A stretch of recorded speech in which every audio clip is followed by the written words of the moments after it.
Ix-xogħol fuq il-proġett tal-bini ta' sptar ġdid f'Għawdex qed jissokta fid-dawl li bħalissa għaddej ix-xogħol marbut mal-istudji ġeotekniċi. Aktar dwar dan spjegah l-Inġinier James Grima waqt żjara li għamel fuq il-post il-Ministru għas-Saħħa u l-Anzjanità attiva Joe Etienne Bela.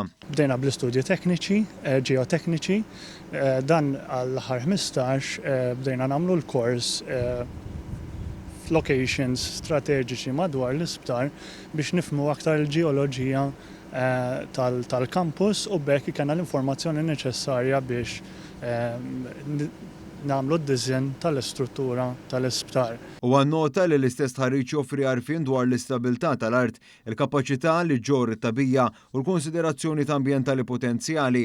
Il-Ministru Joe Etienne Bela stqar kif dan qed isir bħala parti mill-proġett ambizzjuż ta' żvilupp e kif l-isptar ġdid se jkollu bini moderna l-kura akuta, faċilità dedikata riabilitazzjoni u parkeġġ akbar.